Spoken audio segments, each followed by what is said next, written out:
Baik, bismillahirrahmanirrahim. Assalamualaikum warahmatullahi wabarakatuh. Kembali lagi bersama saya Muhammad Syahrul Ramadan pada channel pendidikan. Nah, kali ini saya akan membahas terkait dengan produk yang sudah saya kembangkan, yaitu multimedia interaktif. Nah, pada kesempatan kali ini izinkan saya untuk mengenalkan media saya. Nah, di sini ada beberapa jenis media. Nah, ada modelnya adalah PPTX dan berupa PowerPoint Show. Jadi ketika diklik yang PowerPoint Show, nantinya kita bisa langsung menuju kepada multimedia yang sudah saya kembangkan. Lalu bagaimanakah hasilnya? Baik, kita coba bersama-sama. Oke, let's do it. Baik, media saya ini saya kembangkan untuk terkait dengan kebutuhan dari peserta didik juga, yang mana saat ini siswa cenderung menggunakan yang namanya berbagai macam gadget ya. Selain gadget juga ada juga sebentar ya, juga yang masuk dari jadi ini adalah salah satu media saya kembangkan terkait dengan materi tata surya siswa kelas 6 di SD MI. Nah, seperti itu. Nah, bagaimanakah dari profil pengembangnya? Coba kita klik dulu dari profil pengembangnya. Nah, dan berikut adalah profil pengembangnya, yaitu saya, yaitu Muhammad Syahrul Ramadan. Nah, saya merupakan mahasiswa Magister PGMI dari UIN Maulana Malik Ibrahim Malang. Oke. Setelah mengetahui profil pengembang, kita juga mengetahui bantuannya. Nah, kita klik bantuan. Di sini dijelaskan terkait dengan informasi-informasi terkait, mulai dari beberapa tombol-tombol yang nantinya dapat dipergunakan oleh peserta didik ketika menggunakan media yang sudah saya kembangkan. Bagaimana kelanjutannya? Oke, kita mulai saja materinya. Nah, jadi pada media yang sudah dikembangkan, di sini ada kompetensi, ada materi, serta ada evaluasi. Nah, kompetensinya terdiri dari apa saja? Nah, kompetensinya ada dua. Nah, kompetensinya yaitu ada kompetensi inti juga kompetensi dasar. Nah, kompetensi inti ini tentunya jelas semua satu Indonesia sama ya, begitu, karena berasal dari Kemendikbud begitu. Kemudian bagaimana dengan kompetensi dasarnya? Untuk kompetensi dasarnya terdiri dari KD dan juga indikator. Nah, KD-nya adalah mendeskripsikan sistem tata surya dan posisi penyusun tata surya. Indikatornya apa? Guna mencapai KD ini tadi kita membutuhkan indikator, yaitu ada 3 indikator sudah saya kembangkan. Yang pertama itu menyebutkan pengertian dari tata surya, kemudian menjelaskan orbit dari tata surya. Jadi nantinya siswa diharapkan mampu mengetahui dan menjelaskan terkait dengan orbit-orbit tata surya. Kemudian ada juga deskripsi dari masing-masing karakteristik planet-planet seperti itu. Oke. Nah, lalu bagaimana terkait dengan materinya? Nah, kita klik bersama terkait dengan materinya. Nah, di sini ada 2 topik bahasan yang cukup menarik, yaitu ada kegiatan Ayo Membaca dan juga Ayo Bernyanyi. Nah, kita klik mulai dari yang Ayo Membaca terlebih dahulu. Nah, pada bagian Ayo Membaca terdapat dari tata surya serta orbit tata surya. Apa bedanya? Oke, coba kita cek bersama-sama. Pada bagian tata surya terlebih dahulu. Nah, silakan kita mengeksplor terlebih dahulu dari yang namanya tata surya bagi siswa kelas 6. Bagaimanakah? Oke, kita lihat bersama-sama. Nah, di sini ada tata surya, gambar ada tata surya kita ya. Nah, tata surya itu merupakan benda-benda langit dengan matahari sebagai pusatnya. Ini sebagai pusatnya, di sini adalah matahari, serta ada anggota-anggota dari tata surya yang berupa planet, kemudian satelit, kemudian planet kerdil, asteroid, meteoroid, dan juga komet. Nah, supaya lebih paham lagi terkait dengan tata surya, alangkah baiknya kita nanti bisa menyimak pada bagian orbit tata surya. Sebelum ke sana, kita lanjut dulu pada bagian tata surya ini. Apa selanjutnya? Selanjutnya adalah pusatnya dari tata surya kita, yaitu matahari. Nah, matahari itu kan bintang terdekat dengan bumi. Sebetulnya bintang itu apa? Bintang itu merupakan suatu planet ya, bisa dikatakan planet begitu, yang mana dapat menghasilkan cahayanya sendiri. Nah, matahari ini termasuk bintang karena apa? Dia dapat menghasilkan cahayanya secara mandiri begitu. Dan matahari terdiri dari hidrogen sebanyak 70% serta helium sebanyak 25% dan beberapa gas-gas lain. Nah, Matahari sebagai pusat tata surya yang ada di tata surya kita, yang ada di galaksi kita ya. Nah, galaksi kita bernama galaksi Bima Sakti. Kemudian terkait dengan planet-planet. Nah, di sini ada juga berbagai macam planet ya. Nah, di sini ada ciri-cirinya dari masing-masing planet. Nah, kita jelaskan dulu terkait dengan ciri-ciri planet secara umum. Secara umum planet itu kan benda angkasa yang mengorbit pada suatu gugusan begitu ya. Nah, dalam hal ini planet-planet mengelilingi matahari, dan planet-planet ini juga memiliki massa yang cukup besar begitu ya, dan bentuknya hampir bulat. Nah, kemudian jumlah dari planet-planet yang ada di tata surya kita itu ada 8. Merkurius, Venus, Bumi, Mars, Jupiter, Saturnus, Uranus, dan Neptunus. Supaya nanti semakin memahami, kita nanti bisa menyanyi terlebih dahulu begitu. Baik, kita lanjut saja. Nah, selanjutnya pada bagian tata surya ini kita akan membahas terkait dengan yang namanya asteroid. Nah, asteroid itu merupakan gugusan benda langit yang berukuran lebih kecil dari planet-planet yang mengelilingi matahari. Nah, asteroid itu berada di mana? Asteroid itu berada di antara Mars dan juga Jupiter. Nah, di sini namanya disebut sabuk asteroid begitu. Kemudian, nah, apa itu yang kelap-kelip yang jatuh di ruang angkasa? Namanya adalah komet. Nah, komet itu kan benda langit yang terang dan berekor panjang, dan disebut juga dengan bintang berekor. Nah, komet yang paling unik adalah komet Halley yang muncul 76 tahun sekali. Dan komet terdiri dari beberapa bagian, mulai dari inti, koma, kemudian ada juga ekor, serta ada juga lapisan hidrogen. Nah, semuanya terdiri dari masing-masing gumpalan-gumpalan. Nah, gumpalannya berupa apa? Bisa gumpalan gas. Nah, kalau yang inti kometnya ini terdiri dari gumpalan padat dari es, gas, dan juga debu. Kemudian kalau koma, bagian luarnya dari inti, dia merupakan gumpalan gas saja. Berbeda dengan ekor. Kalau ekor, dia merupakan gumpalan gas dan juga debu yang dapat bercahaya. Nah, lanjut. Pada bagian meteoroid. Nah, meteoroid ini dia akan benda langit berukuran kecil. Nah, yang mengelilingi matahari dengan lintasan yang tidak tetap. Nah, meteoroid ini kalau masuk ke bumi sering disebut dengan bintang jatuh. Meteor yang paling besar yang pernah jatuh ke bumi berada di wilayah Amerika Serikat dengan beratnya sebanyak 900.000 ton. Wow, luar biasa ya, dan kawahnya juga sangat besar sekali. Lanjut. Nah, ternyata kita sudah selesai. Alhamdulillah. Selanjutnya kita menuju ke mana? Oke, selanjutnya kita akan menuju ke arah orbit tata surya begitu ya. Oke. Nah, kita menuju orbital dari tata surya. Nah, bagaimanakah? Ini dia orbit dari tata surya kita. Nah, wasyamsu tajri limustaqarrin laha dzalika taqdirul azizil alim. Artinya, dan matahari berjalan di tempat peredarannya. Demikianlah ketetapan Allah yang Maha Perkasa, Maha Mengetahui. Nah, jadi semua planet ini sudah berada pada garis edarnya masing-masing, dan hal tersebut sudah dijelaskan pada Al-Quran, surat Yasin begitu. Nah, supaya kita lebih paham terkait dengan gugusan-gugusan dari masing-masing planet, kemudian ada juga matahari ini, supaya lebih paham, coba kita klik satu-satu terlebih dahulu. Nah, ini masih loading ya. Mohon maaf, nah ini sedang ada kendala ini sepertinya.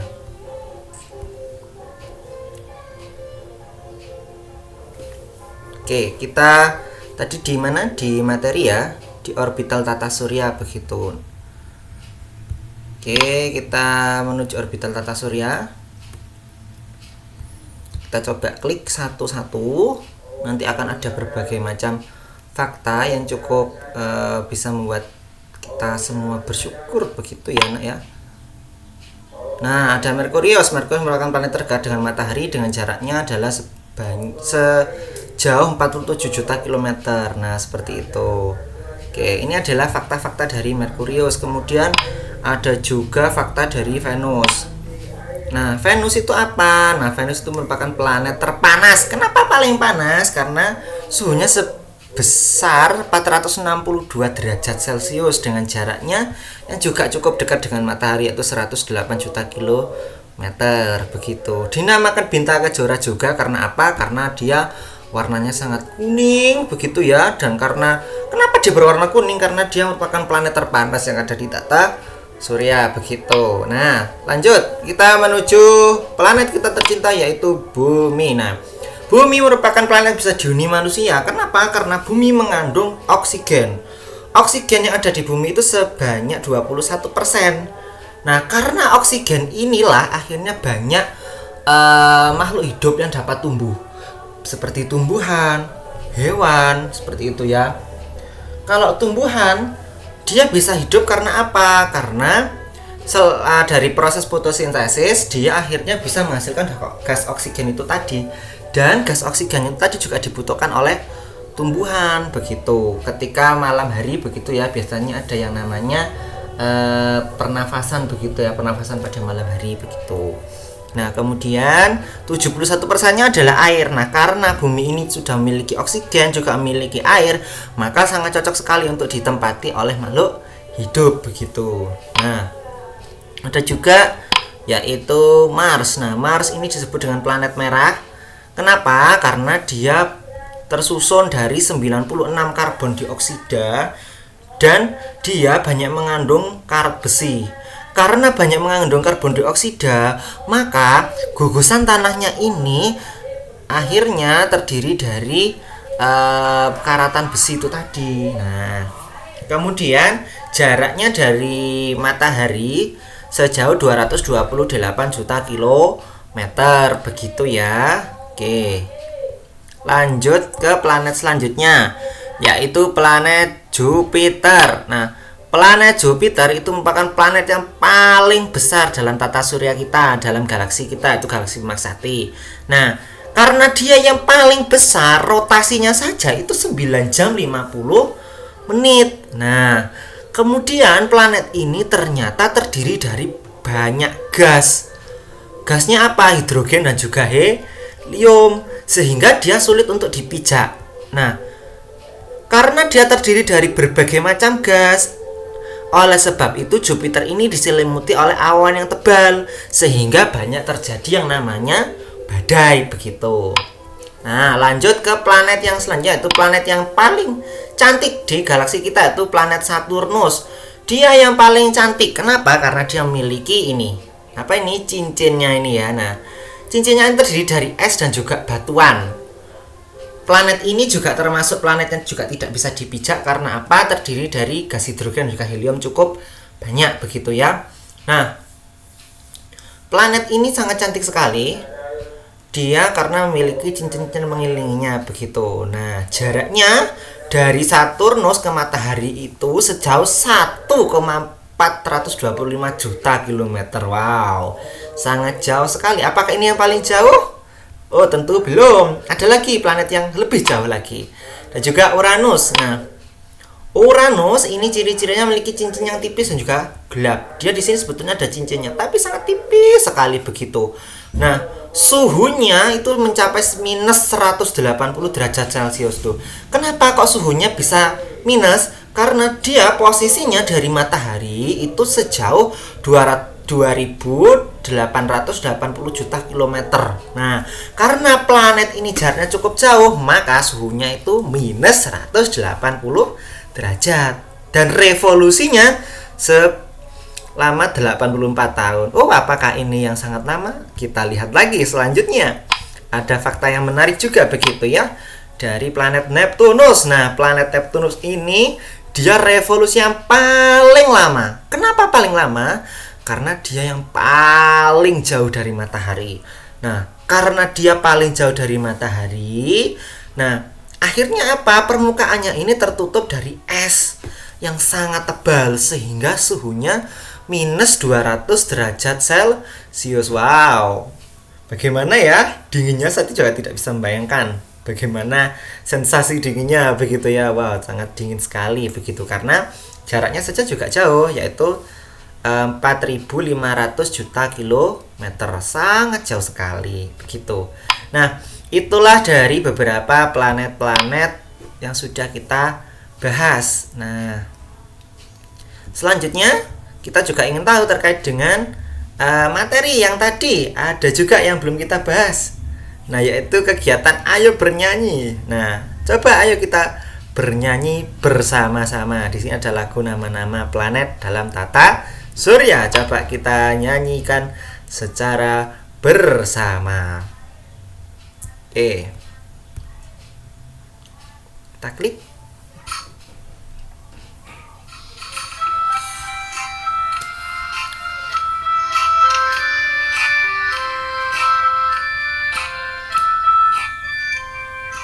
Nama-nama planet dalam tata surya jumlahnya 8. Yuk kita hafalkan: Merkurius, Venus, Bumi, Mars, Jupiter, Saturnus, Uranus, terakhir Neptunus. Merkurius, Venus, Bumi, Mars, Jupiter, Saturnus, Uranus, terakhir Neptunus. Nama-nama planet dalam tata surya jumlahnya 8. Yuk kita hafalkan: Merkurius, Venus, Bumi, Mars, Jupiter, Saturnus, Uranus, terakhir Neptunus. Merkurius, Venus, Bumi, Mars, Jupiter, Saturnus, Uranus, terakhir Neptunus.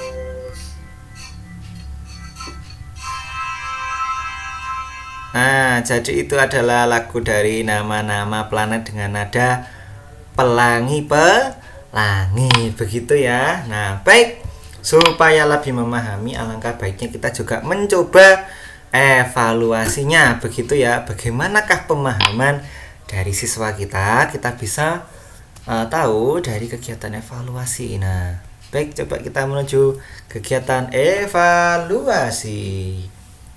Oke, di sini ada kegiatan evaluasi. Nah, pusat tata surya kita adalah matahari. Jawabannya adalah luar biasa. Kalau salah bagaimana? Oh, tidak ada efeknya. Oh, hanya tag. Nah, berarti itu adalah salah ya. Oke, lanjut ke soal yang kedua. Nah, soal yang kedua membahas tentang apa kira-kira?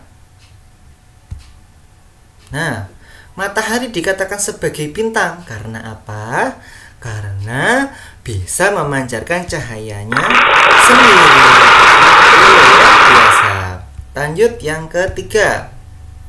Mengapa Saturnus dikatakan sebagai planet yang paling cantik?